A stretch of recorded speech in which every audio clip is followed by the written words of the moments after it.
त्रिपुरायो माँ शक्ति। आज अजय चंद्रन का हमारा क्रमांक है 7851। दिन रविवार, तारीख 4 फरवरी 2024। और आज हमारे बीच में आप प्रोफेसर डॉक्टर आर के काला साहब, जो रिटायर्ड एमएच कॉलेज गाजियाबाद से हैं।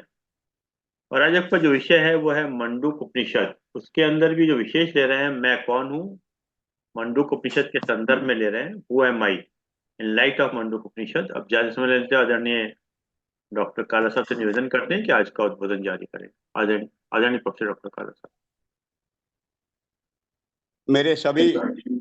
प्रबुद्ध साथियों को मेरा नमस्कार स्वीकार हो। जैसा अरविंद जी ने बताया है, मांडुक्य उपनिषद को शुरू कर रहे हैं, और उससे पहले गायत्री मंत्र ले लेते हैं। ओम भूर्भुवः स्वः तत्सवितुर्वरेण्यं भर्गो देवस्य धीमहि धियो यो नः प्रचोदयात्। ओम अस्तु मा सद्गमय तमसो मा ज्योतिर्गमय मृत्युर्मा अमृतंगमय। ओम सर्वभवन्तु सुखिनः सर्वे सन्तु निरामया सर्वे भद्राणि पश्यन्तु मा कश्चित् दुःखात् भवेत्। ओम ओम ओम। जो आज के विषय है मांडुक्य उपनिषद, ये दो क्वेश्चंस को लिए हुए है। दो क्वेश्चंस का पहला तो एक्सप्लेनेशन है ओमकार का। ओम क्या है, ओम की महत्ता क्या है। ए ऊ मैं, तीन जो अक्षर हैं जो कभी अक्षर नहीं होते, इन अक्षरों का क्या महत्व है और ये किस किस चीज को रिप्रेजेंट करते हैं। लेकिन उसमें दूसरा जो प्रश्न है जिसकी लाइट में आज मैं अपनी बात कह रहा हूं, वो है हु एम आई, मैं कौन। और मैं कौन हूं, इसके संदर्भ में अगर मांडुक्य उपनिषद को देखा जाए तो आज उसका हल हम इस प्रश्न को सॉल्व करेंगे, मैं कौन। ये मांडुक्य उपनिषद जो है अथर्ववेद का एक अंग है। उसका उपनिषद अथर्ववेद का उपनिषद है और सबसे छोटा उपनिषद है। कुल मिला के 12 मंत्र हैं। इन 12 मंत्रों में पूरी चेतना क्या है और तीन अवस्थाएं कौन कौन सी हैं उनका वर्णन है। और इस वर्णन से रिजल्ट निकल के आएगा कि मैं कौन हूं। और ये कहा जाता है कि जो वेदांत है, वेदांत उपनिषद में से निकल कर आया है। वेदांत नामा उपनिषद प्रमाणम। जो वेदांत है केवल उपनिषद उसका प्रमाण है। उपनिषद अगर ना होते तो वेदांत की थ्योरी ना निकल करके आती। और उसी लाइट में जो शंकराचार्य जी का मानना था कि ये दो नहीं अद्वैतवाद है, अद्वैत के लाइट में हम डिस्कस करना चाहेंगे ये क्या है।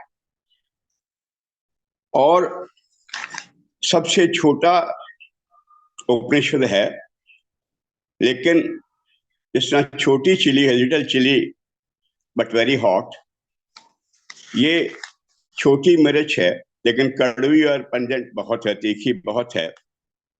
और कहा जाता है मुमुक्षु नाम विमुक्ति मांडुक्य एव मांडुक्यम एवं मांडुक्यम एम अलम। यानी अगर कोई लिबरेशन चाहता है, if anybody wants spiritual enlightenment, अगर अपना आत्म साक्षात्कार चाहता है, ब्रह्म ज्ञान चाहता है, तत्व ज्ञान सभी एक ही सार के नाम है। कोई तत्व ज्ञान चाहता है, आत्म साक्षात्कार चाहता है, तो उसको एक मांडुक्य उपनिषद पढ़ लेना चाहिए। इससे उसका काम चल जाता है, मोक्ष लिबरेशन मिल जाता है। कुल मिलाकर के मुक्तको उपनिषद कहता है कि 108 उपनिषद हैं। लेकिन यूं तो वेदों में जितनी शाखाएं उतने उपनिषद होने चाहिए, पर वर्तमान में 108 उपनिषद उपलब्ध हैं। और 108 में से जो 11 हमारे वैदिक दर्शन में महत्वपूर्ण हैं, जिनके लिए शंकराचार्य ने भाष्य लिखे हैं, वो हैं ईश उपनिषद यानी ईशावास्य उपनिषद, केन उपनिषद, कठ उपनिषद, प्रश्न उपनिषद, मुंडक उपनिषद, मंडूक्य उपनिषद, ऐत्रेय उपनिषद, तैत्तिरीय उपनिषद, श्वेताश्वतर उपनिषद, छांदोग्य उपनिषद, बृहद अरण्यक उपनिषद। ये जो 11 उपनिषद हैं, छांदोग्य उपनिषद तो बहुत लंबा है, ऐसे ही बृहद अरण्यक बहुत लंबा है, श्वेताश्वतर में भी अपना काफी मंत्र हैं, लेकिन सबसे जो सरल है, ये टफ है। It is the shortest but toughest. सबसे छोटा जरूर है, पर सबसे टफ भी। और मैं जो अपनी बात कहूंगा, मैंने स्वामी सर्वप्रियानंद जो रामकृष्ण मिशन के ऑर्डर में हैं, मैं उस ऑर्डर में जो स्वामी सर्वप्रियानंद हैं, इन्होंने आईआईटी में जो बच्चों को एड्रेस किया था प्रोफेसर्स के बीच में, उन्होंने जो बात कही थी, मैंने उसको सुना और सुनने के बाद मेरे मन में आया कि इतना इंपॉर्टेंट विषय जो ये ले रहे हैं, इस विचार को मैं अपने मित्रों में, प्रबुद्ध जनों में शेयर करूंगा। तो मैंने आइडिया वहां से लिया है, स्वामी सर्वप्रियानंद से, और मैटर कंटेंट्स लगभग उन्हीं के हैं। कहने की शैली मेरी अलग होगी, मैं अपनी बात अपने ढंग से कहूंगा। तो जो मंडूक्य उपनिषद है, इसमें एक मंत्र जो है 7वां, वो 7वां मंत्र जो है पूरे पूरे उपनिषद का सार है। और वो मंत्र जो है, इसको बाद में मैं डिस्कस करूंगा, लेकिन मंत्र ये है, ना अंतः प्रज्ञम, ना बहिष्प्रज्ञम, न उभ्यते प्रज्ञम, कान प्रज्ञान घनम, न प्रज्ञम न अप्रज्ञम, अदृष्टम अव्यवहार्यम, अवय उपदेश्यम, एकात्म प्रत्यय सारम, प्रपंचोपशनम, शांतम शिवम अद्वैतम, चतुर्थम मन्यते विज्ञे। ये जो मंत्र है, इस मंत्र का हम डिस्कशन करेंगे, लेकिन उससे पहले जो विभिन्न अवस्थाएं हैं उसको देख लेते हैं। तो 2 चीजें हमारे पास हैं। एक तो नोवर यानी हम सब, मैं, क्योंकि मैं जानना चाहते प्रश्न जो मेरा सॉल्व करने का है वो है मैं कौन। तो फर्स्ट इज नोवर और ईगो। अहंकार के बारे में अपने को अलग मानता हूं, अद्वैतम ब्रह्म का अंशु, तत्वमसि अहम ब्रह्मास्मि, सो हम। तो मैं अहंकार ईगो की वजह से अपने आप को सेपरेट फील कर रहा हूं, अपनी इंडिविजुअलिटी रखता हूं। तो पहला जो है वो ईगो या नोवर है। इसके बाद जो नोन वर्ड होगा, जो ज्ञात होने वाला वर्ड है, वो कौन सा है। और तीसरे जो स्टेट होगी, अवस्था होगी, वो स्टेट कौन सी बनेगी। देखिए, हम सब जानते हैं अपनी जिंदगी में जागृत अवस्था में रहते हैं, दिन भर घूमते फिरते रहते हैं, और प्रपंच में डील करते हैं। फिर हम स्वप्न अवस्था में चले जाते हैं। कभी कभी हम सब ने कभी ना कभी स्वप्न देखे होंगे, और जिंदगी में स्वप्न तो आते ही रहते हैं। और तीसरी अवस्था होती है सुषुप्ति की, पूर्ण नींद, ना कोई अशांति है ना दुख है। जैसे कहा जाता है कि इसको डिप्रेशन हो या प्रॉब्लम हो, उसको अगर गोली देकर सुलाया जाता है, पर्पस वही होता है कि एक बार जब सो जाए, सो जाने के बाद कोई तकलीफ नहीं, कोई सुख नहीं, कोई दुख नहीं, कोई रिश्तेदार नहीं है, कोई परिवार नहीं है, कोई धन संपत्ति नहीं है, कोई महल मालिया कुछ भी नहीं है, ना प्रतिष्ठा है ना कुछ है। तो जब आदमी सो जाता है उस अवस्था का नाम है सुषुप्ति। यानी कुल मिलाकर 3 अवस्था हो गई। नंबर 1 घटावस्था, 2 स्वप्न अवस्था, तीसरा सुषुप्ति। यानी मैं क्या हूं? मैं वेकर हूं, ड्रीमर हूं और स्लीपर हूं। स्लीपर कौन? रेलवे स्लीपर नहीं, मैं स्लीपर सोने वाला सुषुप्ति में आ जाता हूं। तो कुल मिलाकर 3 अवस्थाएं मेरी हैं नोवर की, यानी वेकर, ड्रीमर और स्लीपर। तो इन 3 अवस्था में कौन सी स्टेट में रहता हूं? कौन से वर्ल्ड में रहता हूं? ड्रीम वर्ल्ड में रहता हूं। यानी एक तो वेकिंग वर्ल्ड में रहता है, as waker I live in the waking world. दूसरा, as dreamer I live in the dream world. Third, as sleeper I live in the sleep world. अवस्थाएं हमारी कौन सी होगी हैं? पहली वेकिंग स्टेट, दूसरी dream state, third one deep sleep state. इनके नाम हैं जागृत, स्वप्न और सुषुप्ति अवस्थाएं। 3 अवस्थाओं में रहता हूं।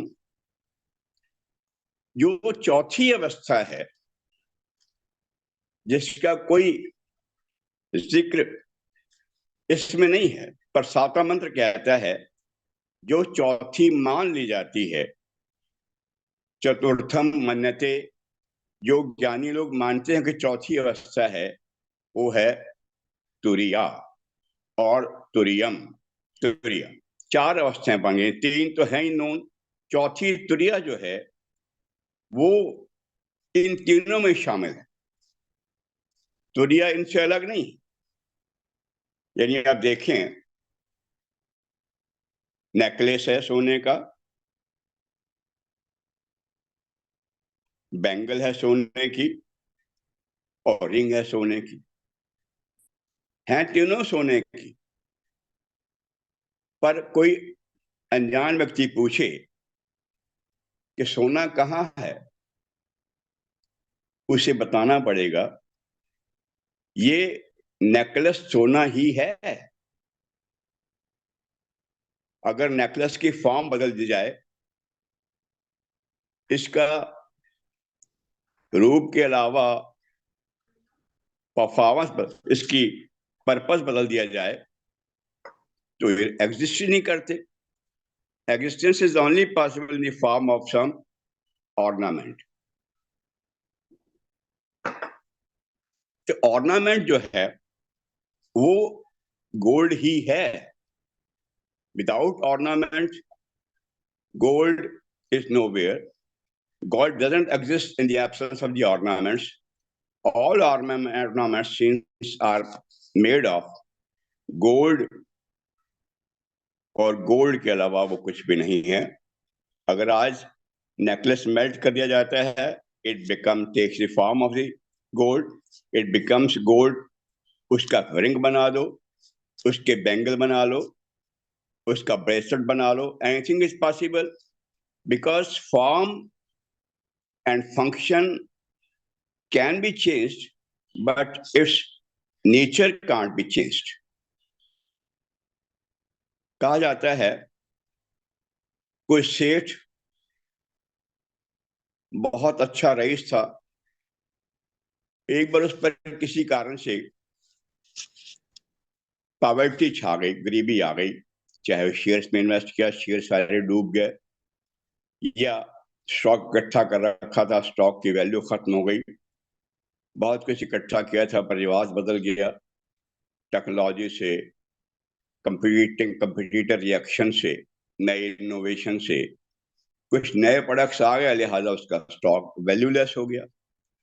तो वो बैंकों से कर्जा भी लिया हुआ था, उसको उतारने में मुसीबत होनी शुरू हो गई। इंटरेस्ट भी जाना मुश्किल हो गया।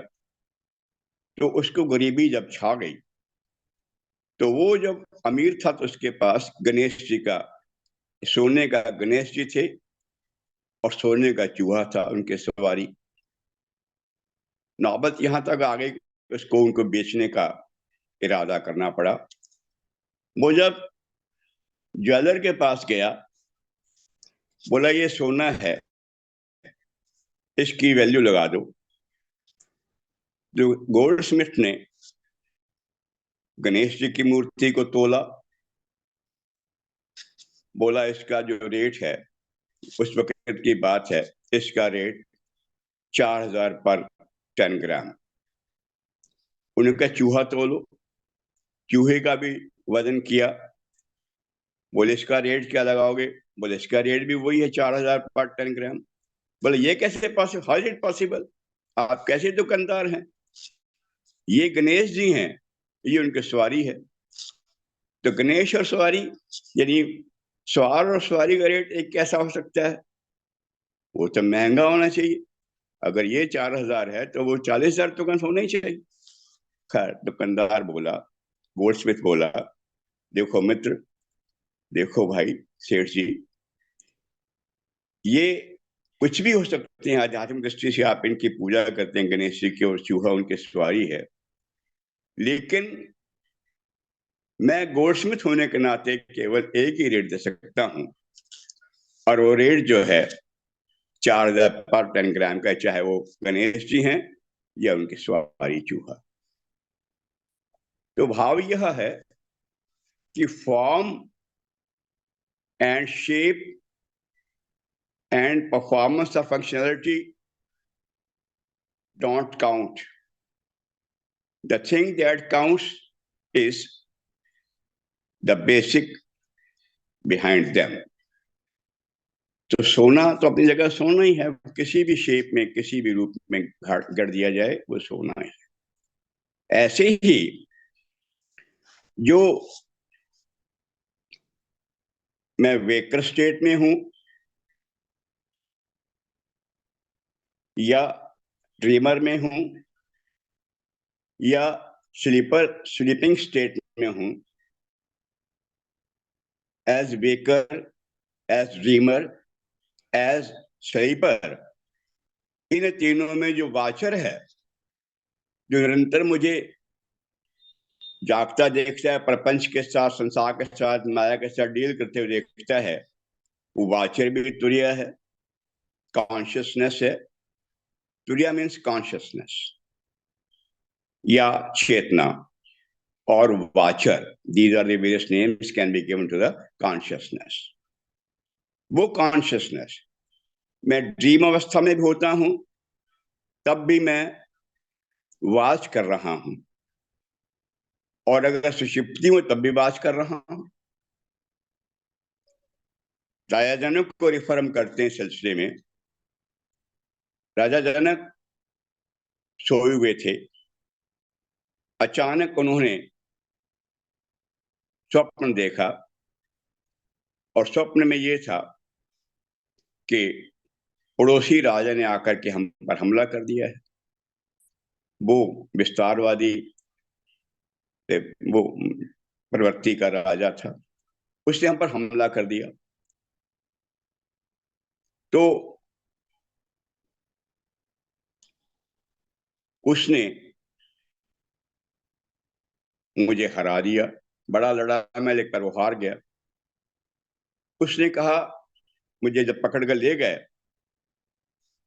तो वो राजा बोला, देखो अब आपका राज्य मेरा राज्य हो गया है, आपको मैंने जीत लिया है, पर चूंकि आप धार्मिक प्रवृत्ति के रहे हैं, अपनी प्रजा का हमेशा कल्याण सोचते रहे हैं, तो मैं आपको मारूंगा नहीं, पर मैं तुम्हें एक्साइल दूंगा, अपने इस देश से निकाल दो, तुम जहां चाहो जाओ। मैं चला गया, और जाकर के तो ये सपना देखा, तो उसने सपने में ही अपने कर्टियर्स को, अपने मिनिस्टर्स को, अपने सब उनसे कहा कि मेरी तलवार ले आओ, मेरा मुकुट ले आओ, घोड़ा सजाओ, मैं बैठ के सेनाओं को तैयार कर दो, जाके युद्ध लड़ूंगा।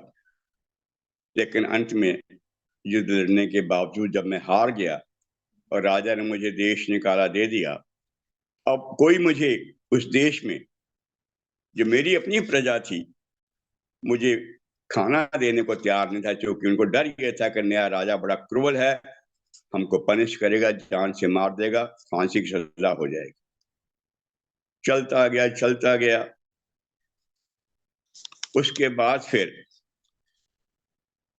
वो भूखा प्यासा, डिप्रेस्ड और परेशान हालत में जो आगे पहुंचा, तो आगे उस देश की सीमा के बाहर, उसके पार जाकर के कोई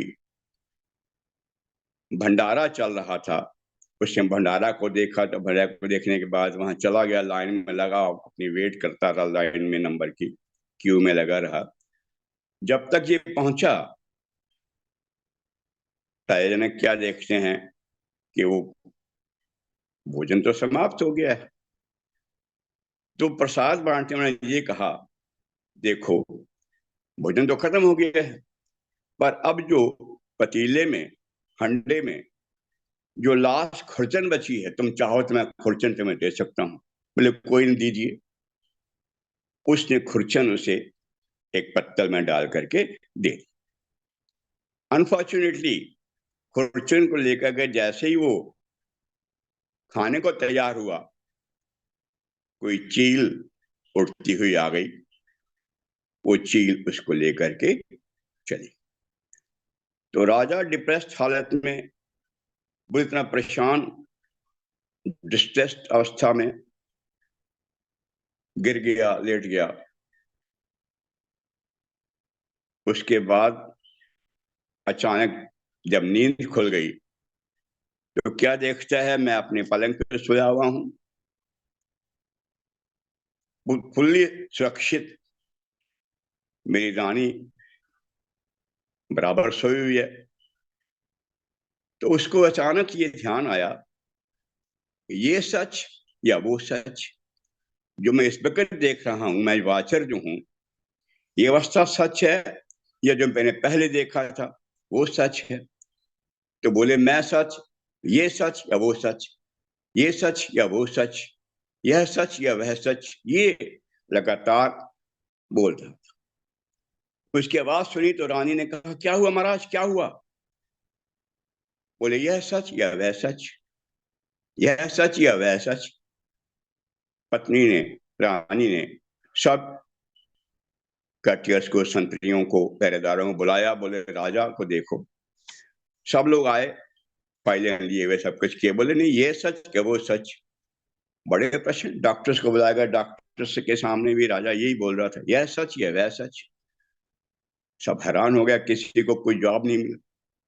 शहर में चर्चा शुरू हो गई कि राजा जो है वो परेशान हो गया, उसका दिमाग खराब हो गया, या क्या हुआ है। डॉक्टर्स वगैरह सब आए, but everything was in when, सब कुछ बेकार हो गया, कुछ नहीं। तभी अष्टावक्र, जो केवल 12 साल का बालक था, उसने ये सुना। तो उसने कहा, महाराज आप मुझे ले जाइए, मैं राजा का प्रॉब्लम जो है उसे सॉल्व कर। तो अष्टावक्र जैसे आए मुनि, तो रवि सवाल उसने उठा दिया, यह सच या वह सच। अष्टावक्र पहचान गया उसकी अवस्था को, क्योंकि वो कॉन्शियस ब्रह्म ज्ञानी थे। उन्हें पहचान लिया, ये इसने कुछ सपन देखा है। तो उन्होंने पूछा, महाराज जब आपने वो सपन देखा है, आप खून से लथपथ, डिप्रेस कंडीशन में गिरते हुए, मिट्टी आपके कपड़े पर लगी हुई, तब आपने खुद ये देखा? बोले हाँ मैंने देखा। Were you the watcher? Yes, I was the watcher. I was the situation. अच्छा, अब ये राजा आप बताओ, अब आप इस वक्त पलंग पर हैं, बैठे हुए हैं, अब आप देख रहे हैं कि मेरे चारों ओर मेरे कर्टियस खड़े हैं, मेरी सिक्योरिटी खड़ी है, मेरी पत्नी है। इसे कौन देख रहा है? बोले मैं स्वयं अनुभव कर रहा हूं, मैं देख रहा हूं। तो बोले राजा, ना वो सच न ये सच, न ये सच ना वो सच, केवल तुम ही सच। Neither that is true not this is true, only you are the true. केवल तुम ही सच्चाई हो, तुम ही केवल सच हो, क्योंकि तुम वहां भी वाचर थे, अब भी वाचर हो, दोनों अवस्था में तुम स्वयं वाचर हो। तो ना वो सच नहीं सच, केवल तुम ही सच। अब जो कॉन्शियसनेस है, इस कहानी के संदर्भ में हम देखते हैं, the consciousness is the only truth.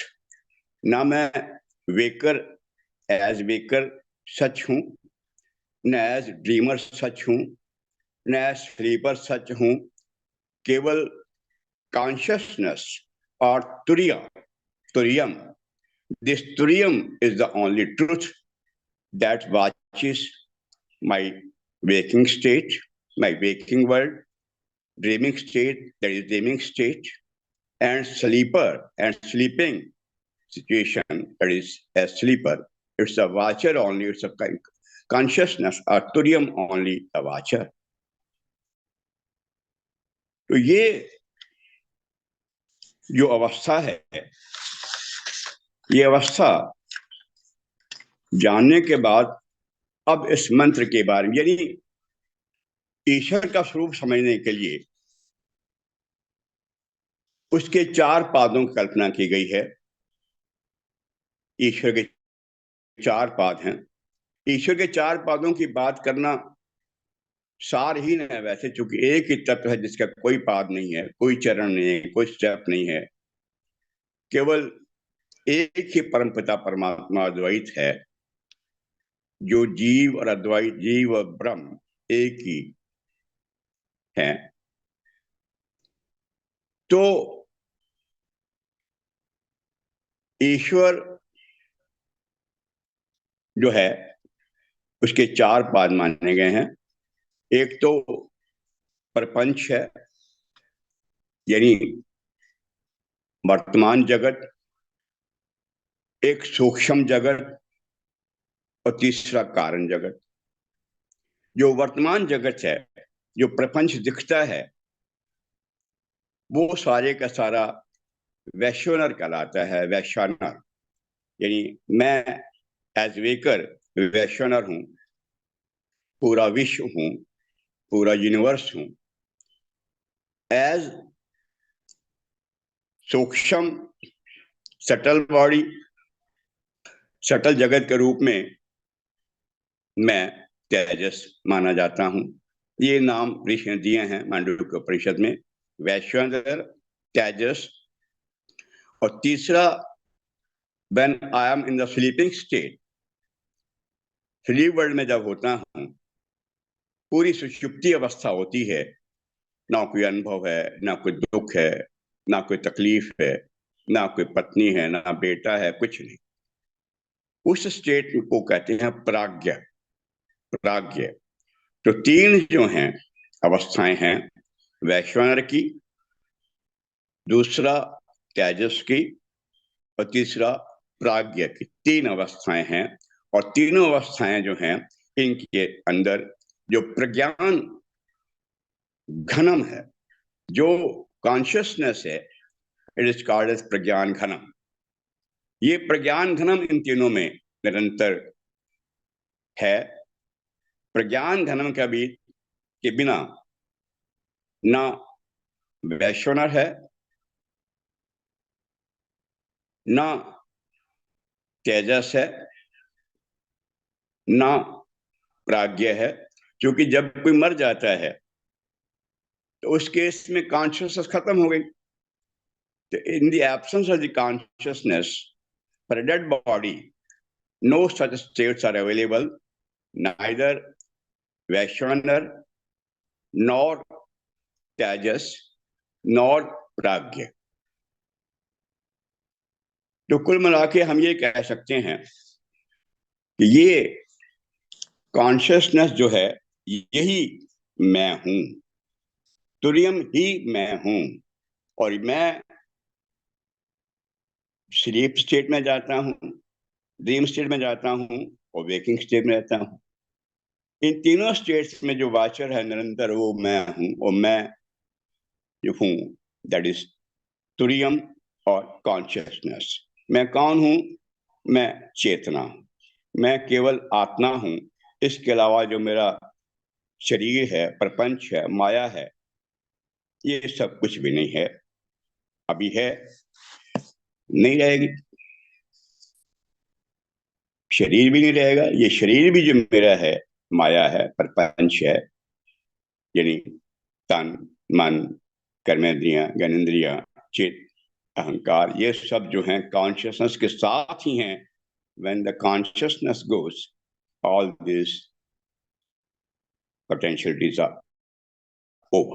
अब सेवंथ मंत्र जिसका मैंने जिक्र किया था वो ये है, ईश्वर क्या है, आत्मा क्या है, मैं कौन हूं? न अंतम, न अंत प्रज्ञम, न तो अंतर ज्ञान वाला हूं। जब मैं वेकर में होता हूं, वैश्वनर होता हूं, मेरा ज्ञान बाहरी बात रहता है। न अंत प्रज्ञम, मेरा ज्ञान अंतर क्यों नहीं, मैं अंतर प्रज्ञा वाला नहीं। न बहिष्प्रज्ञम, और जब मैं अपने ड्रीम वर्ल्ड में रहता हूं, जो मैंने खुद मेरे मन ने अपनाया है, जो मेरा जिंदगी भर का अनुभव है, रिश्तेदारों से, अवस्थाओं से, परिस्थितियों से मैं जूझा हूं, गुजरा हूं, वो ही मेरा नया वर्ल्ड क्रिएट कर देती है। वो जो नया वर्ल्ड क्रिएट ड्रीम में हो जाता है, मैं उसमें डील करता हूं। बाहर का संसारी जगत जो है वो मेरे सामने ही है, तो अंदर ही डोलता रहता हूँ। इट इज ना बहिष्प्रज्ञम, मेरा ज्ञान बाहर की ओर भी नहीं है।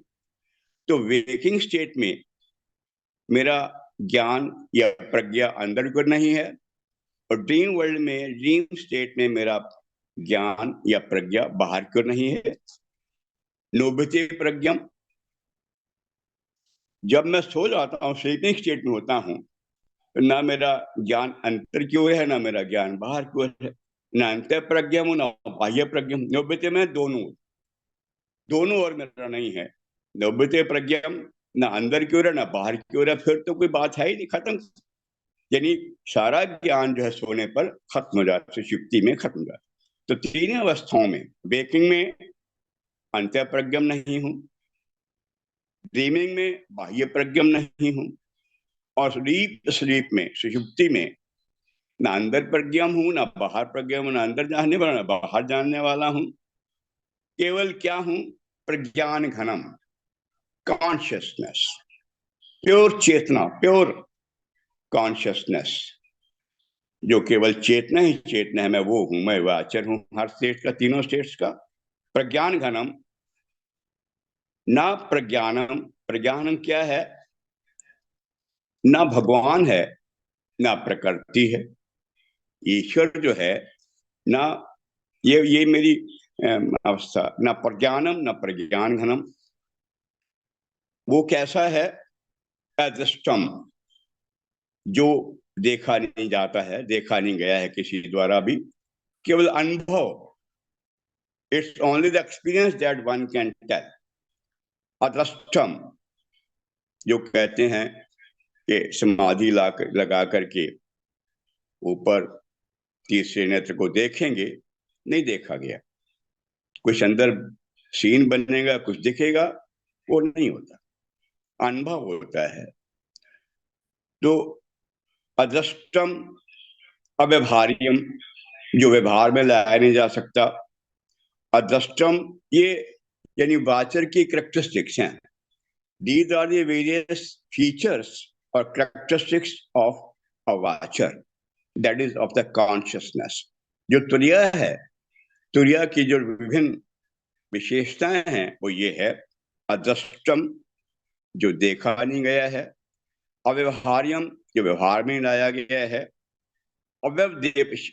अव्यपदेश्यम जो किसी तरह से व्यय नहीं होता, खर्च नहीं होता है, चलता रहता है, यानी अंतिम सत्य है, खत्म नहीं होता है, अव्यय है, अक्षर है। एकात्म एक है। प्रत्यय सारम जो सारे विषयों का सार है। प्रपंचोपशनम जो प्रपंच से परे है, प्रपंच नहीं है, प्रपंच से परे है। शांतम एकदम शांत है, स्थिर है। शिवम कल्याणकारी है। अद्वैतम अद्वैत है, द्वैत है ही नहीं, ना प्रकृति अलग की जा सकती, ना भगवान अलग है। दोनों, प्रकृति जो है भगवान का मैनिफेस्टेशन है, और भगवान जो है प्रकृति उसका प्रमाण है कि प्रकृति जो है इसका कोई संभालने वाला, बनाने वाला कोई बक्कस से, जब जैसे कल महात्मा बता रहे थे, बक्कस से सूर्य आता है, छिप जाता है, चांद आता है, मौसमें बदलती रहती हैं, और पदार्थ अपने आप उसी तरह के उत्पन्न करते हैं बीजों के हिसाब से। तो ये सब जो है कोई व्यवस्थापक है। तो अद्वैतम है, कोई इसके साथ द्वैत नहीं है। चतुर्थम मन्नते, इसे ज्ञानी जन चौथा मानते हैं। चौथा कोई जिक्र नहीं किया ऋषि ने उपनिषद में, पर इसको चौथा, चूंकि 3 स्टेट से ऊपर आ गई हैं, इसको चौथा मान लिया। लेकिन चौथा जो है तीनों में ही वाचर है, अलग से कोई अस्तित्व इसका नहीं है, उन तीनों में वाचर है। अगर आप इन तीनों से कॉन्शियसनेस निकाल देते हैं, देन ना वेकर है, न ड्रीमर है, न स्लीपर है। तो तीनों में जो शामिल है वो वाचर है, या कॉन्शियस है, या तुरियम है, या चेतना है। अद्वैतम चतुर्थम मनते, चौथा ऐसा माना गया है। विज्ञेयम जाना जा सकता, जानने योग्य। जानने का मतलब वो नहीं कि फिर दृष्टि गोचर होगा, इसको अनुभव किया जा सकता है। तो ये इसका मंत्र का भाव है। अब इस अवस्था का परिणाम क्या होगा? देखो, इग्नोरेंस जो है, इग्नोरेंस क्रिएट्स एरर। जो अज्ञान है उससे एरर होती है, और जब तक ज्ञान ना हो जाए एरर कंटिन्यू करती रहती है। How to erase that error, how to delete that error, we will have to go for solution. ज्ञान, एनलाइटनमेंट होगा तभी संसारी विषयों के लिए नॉलेज होगी, और प्रभु के लिए एनलाइटनमेंट होगा।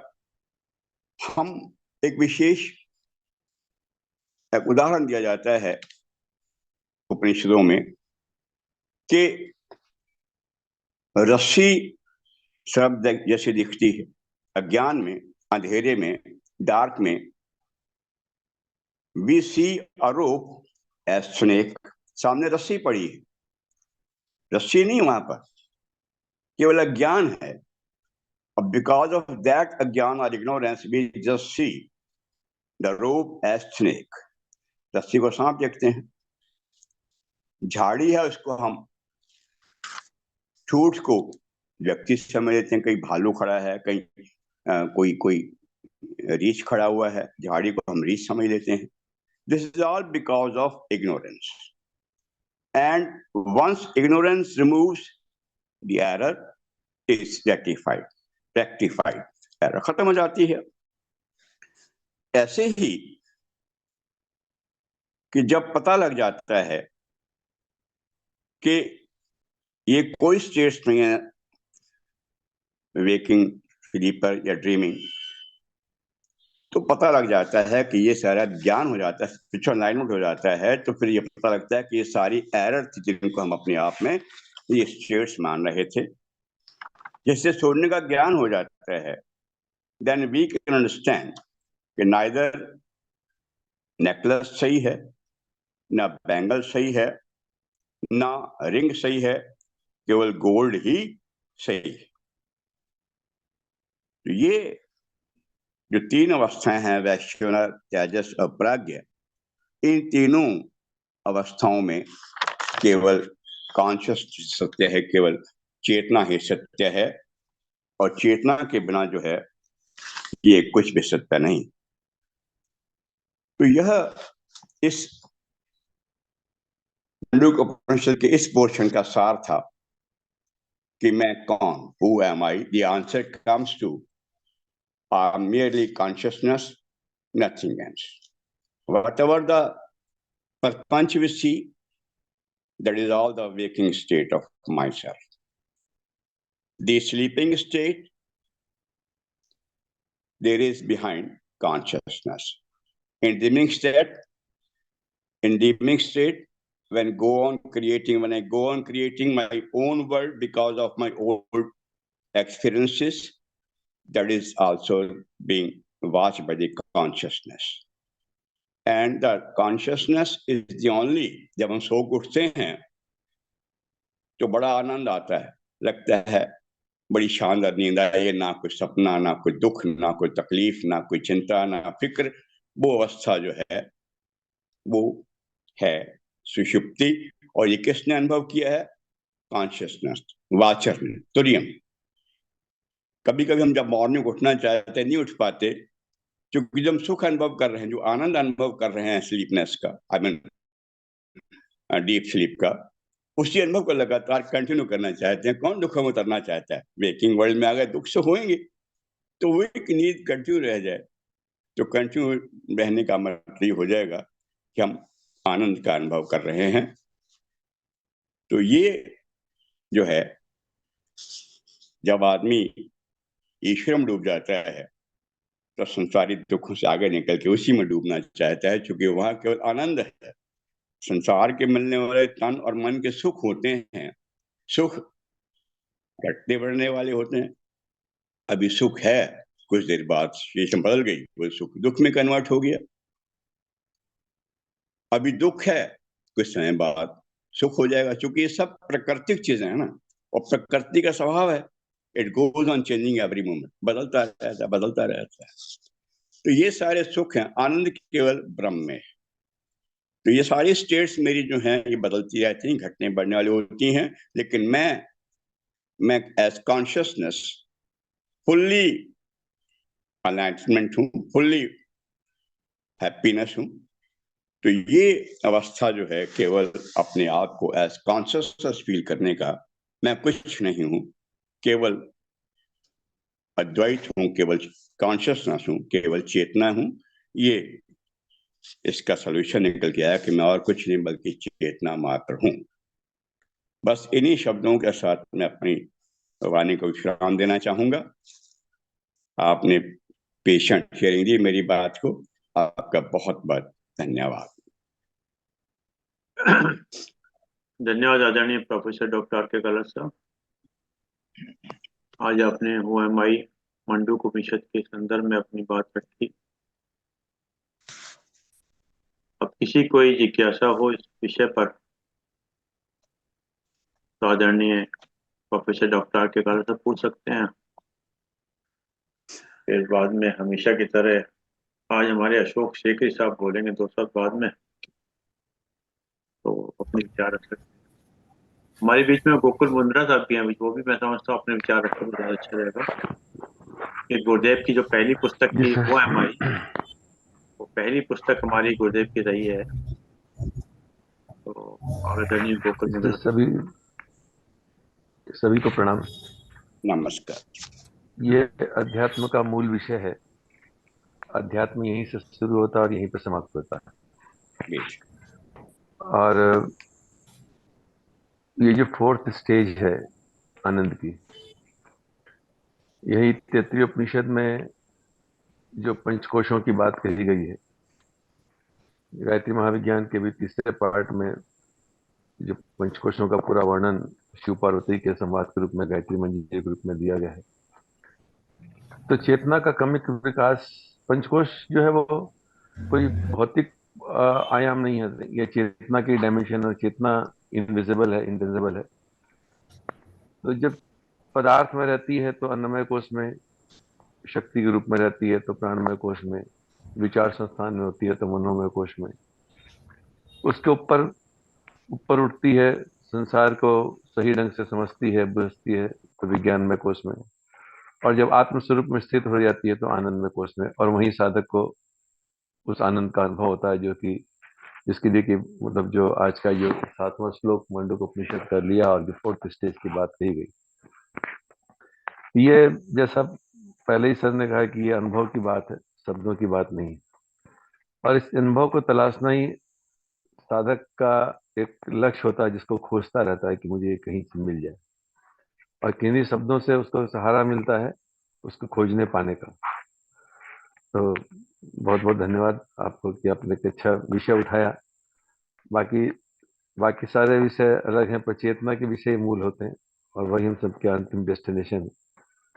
तो इसका बहुत अच्छा रास्ता अगर देखा जाए तो मुझे जब पंचकोशों के संबंध में पूरा पढ़ा जाना और महाविज्ञान को समझा, तो ये लगा कि ये बहुत एक प्रॉपर वे है कि एक एक करके एक एक चेतना की लेयर को पुरस्कृत करते चले आए, तो हम उस अल्टीमेट सत्ता को, जिसको कि ब्रह्म के रूप में कहा गया है, जो कि सब कुछ है और कुछ भी नहीं है, वहां तक पहुंच करके उसको शायद कुछ अनुभव कर सके। ये पंचकोश साधना में बहुत स्पष्ट रूप से भगवान शंकर ने माता पार्वती को कहा गायत्री मंजरी के रूप में। तो यही बात मैं कहना चाहता था इस पूरी बात के संदर्भ में। आपको बहुत बहुत धन्यवाद एक अच्छा विषय के लिए। बहुत सुंदर विचार। देशा साउंड खोल लीजिएगा देव जी। और डॉक्टर साहब, कलर साहब, मैं एक बहुत इम्पोर्टेंट बात बोलना चाहता हूँ। ये जो क्लियर करता करता चाहता हूँ, सबको क्लियर नहीं है। लोग सब सोचते होंगे भाई जैसे जागृत है, स्वप्न अवस्था है और स्लीपलेस है, और सब सोचते होंगे उसके उसी उसी दौर में ही चौथी अवस्था आती है। ये सबको भ्रम है। भ्रम है मतलब ये सब्जेक्ट ही क्लियर नहीं है। इतना अगर क्लियर सब्जेक्ट होता तो सभी वो उस स्टेज पे पहुंच जाते। ये कलर साहब की फोटो नहीं नजर आ रही किसी नहीं को? है, बिल्कुल ठीक है, बहुत सही, साफ आ रही, नीला कोट पहन रखा है अच्छा, उन्होंने। तो मैं एक छोटी सी बात बताना चाहता हूँ, अगर किसी को इस पे कोई और क्लैरिफिकेशन बताना बता दो। ये 3 स्टेट ऐसी हैं, जागृत, स्वप्न और स्लीप। इसमें सेल्फ की रियलाइजेशन नहीं है। This is unawareness of self.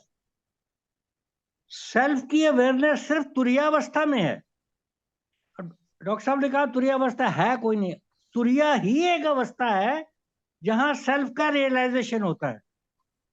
और उस तुरीयावस्था में जैसे कहा भाई ये अनुभव वाली बात है। ये तुरीयावस्था ऐसी है, इसमें एब्सोल्यूट एम्प्टीनेस है। जो स्लीपनेस अवस्था है, एक बार डॉक्टर साहब ने कहा दिया ये आनंद है, स्लीप में आनंद आ गया, आदमी उसी आनंद में रहना चाहता, उठना नहीं आ रहा। स्लीप में आनंद नहीं है। स्लीप में कुछ नहीं है, सब स्विच ऑफ किया हुआ है। आप अपने अपने कंप्यूटर को स्विच ऑफ कर दो, सब प्रोसेसिंग बंद हो जाती है। ये आपको सिंपल उदाहरण दे रहा हूं। सब प्रोसेसिंग बंद हो जाती है, लेकिन आपकी मेमोरी है, वो काम कर रही है स्टोरेज में, सब ये प्रोसेसिंग। उसी तरह ही होता है स्लीप तो भाई अवस्था। कॉन्शियसनेस खत्म हो जाती है, फिर हाँ, तीनों स्टेट्स अवेलेबल नहीं है, कॉन्शियसनेस खत्म नहीं होती। तो आज चौथी आप कॉन्शियस कैसे पहचानोगे? ये बहुत सिंपलनेस है। वो कौन सा आपने स्विच ऑफ कर दिया, कोई प्रोसेसिंग नहीं होता। आपकी सिर्फ जो मेमोरी है वही काम करती है, बाकी सब प्रोसेस बंद हो जाती है। वो है स्लीपनेस। सेल्फ अवेयरनेस ये तीनों अवस्थाओं में नहीं है, ना जागृत में है, ना स्वप्न में है, ना स्लीपनेस में है। सेल्फ अवेयरनेस की अवस्था सिर्फ तुरीय अवस्था में है। और ये तुरीय चौथी सोते वक्त नहीं है। ये जागृत अवस्था में, ध्यान में, समाधि में ही तुरीय अवस्था मिल सकती है।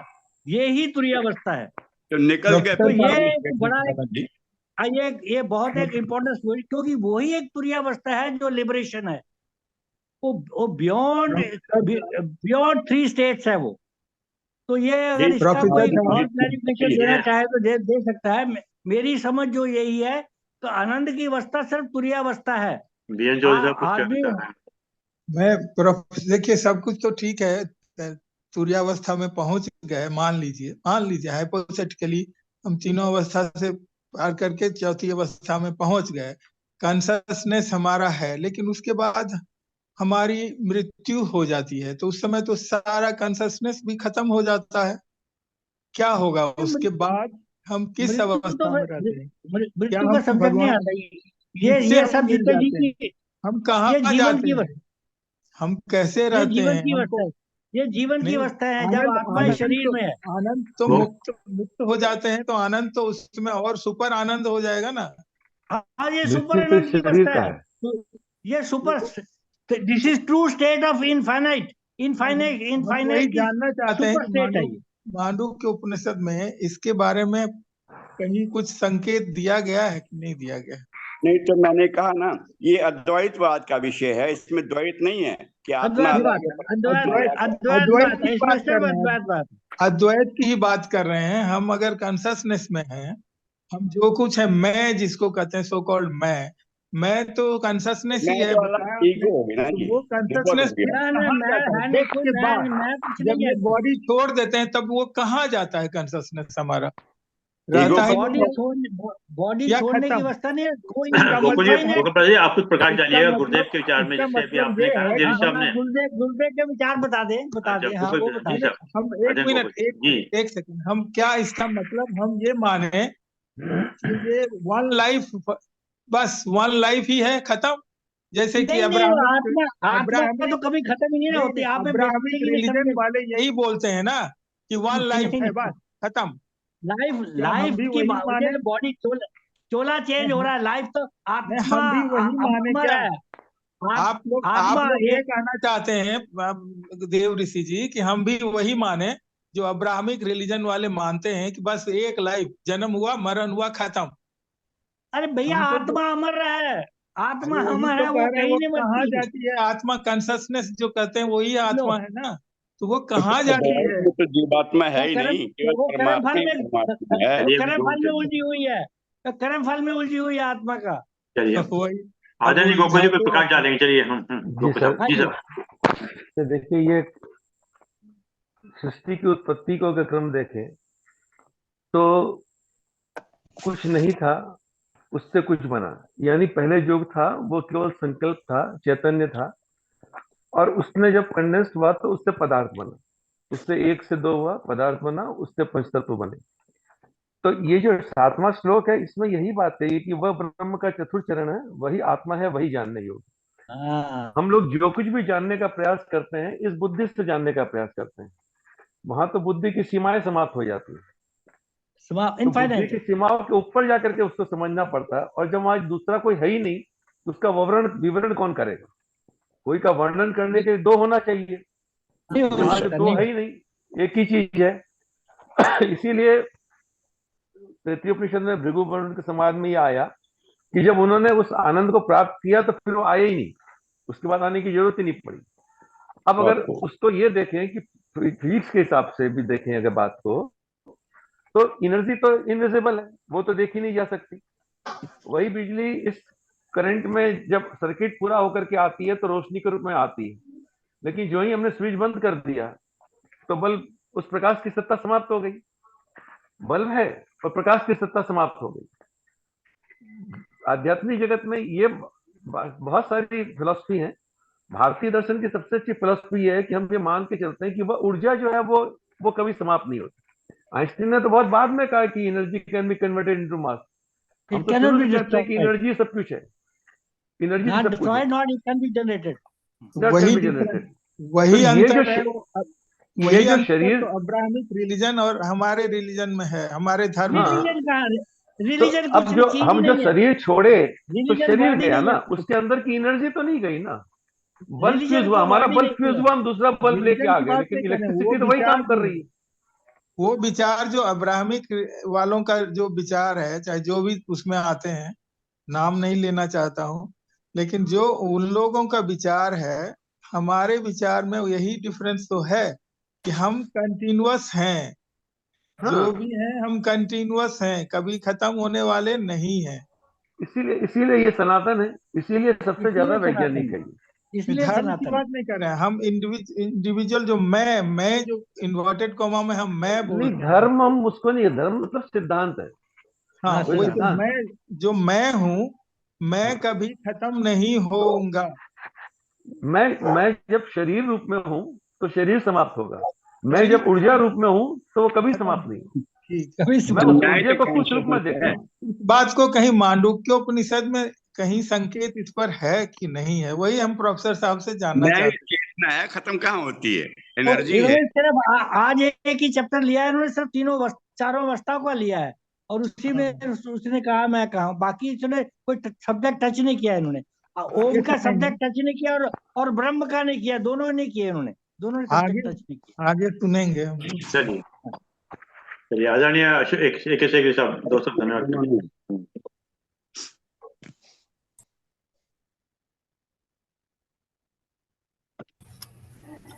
हाँ जी, आज डॉक्टर काला साहब ने मैं कौन हूँ का विषय उठाया था। बहुत सुंदर विषय है, और जो उन्होंने बताया कि आत्मा चेतना है, बल्कि मैं कौन हूँ चेतना है, उसी का नाम आत्मा है, बिल्कुल ठीक बताया।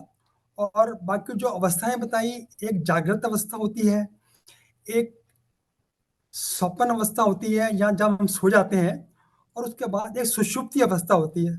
जब हम रोज सोते हैं तो अगर तो जो हमारी आत्मा है अगर नीचे गिर जाए, सब जब ये हम सोते हैं तो हमारी आत्मा सिमटती है, आंखों तक जाती है। अगर तो उस आत्मा को वहां हम संभाल लें तो वो सुषुप्ति अवस्था में पहुंच जाती है, और वहीं से हमारी रूहानी यात्रा शुरू होती है। उसके बाद नहीं आगे एक मंडल है, वो नहीं एक्चुअली नहीं पूरे सीखे जा सकते हैं, नहीं क्योंकि नहीं, ये समाधि है जी, वो अवस्था। ये बिल्कुल अलग है। हाँ, नहीं, ये गलत बोला आपने। ये वो कोई आत्मिक अवस्था, उधर आध्यात्मिक अवस्था नहीं, वो चीजें अलग है, वो शरीर शरीर के साथ है, आत्मा नहीं, के साथ समाधि नहीं, की ये तीनों ताकत में कोई अवस्थाएं बात अलग। नहीं, कोई कोई बात नहीं। मैंने तो जो उपनिषद पढ़ा नहीं। कोई मैंने नहीं, अपने जितना वो उन्होंने अपने हिसाब से, कोई दिक्कत हाँ, मैंने अपने नहीं। आप सदगुरु करेक्शन से कर जो देना, कोई सीखा दिक्कत है, नहीं। हाँ, मैंने जो अपने सदगुरु से सीखा है, बस बस। उसके बेसिस पे बोल रहा हूँ हम्म, कि सुषुप्ति अवस्था ही अच्छी अवस्था है, जिसमें आत्मा शरीर में रहती हुई वो ऊपर के मंडलों को जाती है। अगर तो नहीं साधक है इंसान, उसने नामदान ले रखा है, इनिशिएशन ले रखा है पूरे गुरु से, तब तो वो ऊपर की अवस्थाओं में जाता है, और आत्मा रहती शरीर के अंदर ही है। और बाकी चौधरी साहब ने जो क्वेश्चन रेस किया कि आत्मा क्या होती है, ऐसा है कि आत्मा, अभी हम शरीर के अंदर है, हमारे सांस पूरे हो जाने के बाद जैसे हमारे कर्म होते हैं उसके हिसाब से दूसरा जन्म हमें मिल जाता है। अगर हमने दोबारा संसार में नहीं आना और ना ही हमारी इच्छा है, हमारे कर्म पूरे होते हैं, तो जैसे बूंद बूंद समुद्र में मिल जाती है, तो वो पूरी परमात्मा का अंश बन जाती है, तो वहाँ वहाँ मुक्ति, उसको मुक्ति बोल देते हैं। तो मेरे हिसाब से तो यही है। बाकी तो जो काला साहब ने कहा बहुत अच्छा ही बोला।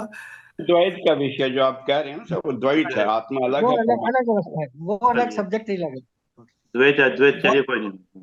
बाकी जो जो काला साहब ने बोला, बहुत बहुत धन्यवाद, बहुत अच्छा इशू उठाया, और सबको ये कनेक्शन है, सबसे कंसर्न है। बहुत बहुत धन्यवाद सर आपका। धन्यवाद आदरणीय एक साहब, धन्यवाद आदरणीय प्रोफेसर डॉक्टर आर के काला साहब, आपने समय निकाल समझ लिया। और जूम के लोगों का विशेष रूप से धन्यवाद कि आपने समय निकाल लिया। और काला साहब, चाहे द्वैत हो चाहे द्वैत हो, बेसिक पॉइंट क्या है कि आज का जो एक विचार के साथ हम अपनी बात को समाप्त करते हैं, द्वैत या द्वैत, बेसिक पॉइंट ये है कि हम लोग खुश रहें। अब खुश रहने पे एक विचार है, सुनिए बड़े ध्यान से और बड़े गौर से सुनिएगा। एक खुशी जीवन जीने के लिए एक साधारण एवं सीधा सा रास्ता है। एक खुशी जीवन जीने के लिए एक साधारण सीधा सा रास्ता है कि आप दो चीजें जीवन में भूल जाइए। एक खुशी जीवन जीने बताइए। के लिए साधारण एवं सीधा सा रास्ता है कि आप दो चीजें जीवन में भूल जाइए। पहला, ये कि जो कुछ आपने लोगों के लिए अच्छा किया। पहला ये कि जो कुछ आपने लोगों के लिए अच्छा किया, जितने भी प्रवचन दिए, जो कुछ है भूल जाइए। और दूसरा है कि जो लोगों ने आपके साथ बुरा किया और किसी ने बुरा किया, वो भूल जाइए। बात, खुश रहिए, बहुत अच्छा, बी हैप्पी बहुत ऑलवेज। चलिए। सही। किसी ने बुरा तो मेरे साथ किया ही नहीं। बस, चाहे द्वैत हो या अद्वैत हो, बेसिक पॉइंट खुश रहना है। खुश रहना परमात्मा की सबसे बिल्कुल। बड़ी भक्ति है, बस। हाँ, आनंद आना चाहिए। हाँ चलिए आइए 3 बार उनका उच्चारण करते हैं।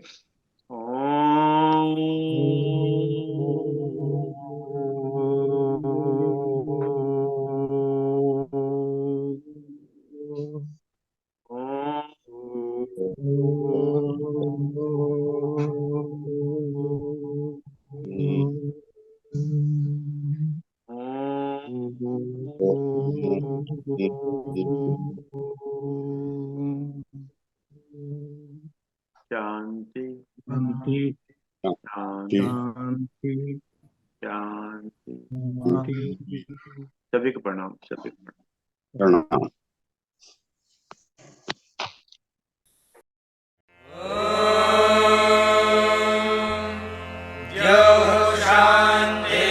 शान्तिरन्तरिक्षं शान्तिः पृथिवी शान्तिरापः शान्तिरोषधयः शान्तिः वनस्पतयः शान्तिर्विश्वे देवाः शान्तिर्ब्रह्म शान्तिः सर्वं शान्तिः शान्तिरेव शान्तिः सा मा शान्तिरेधि। ॐ शान्तिः शान्तिः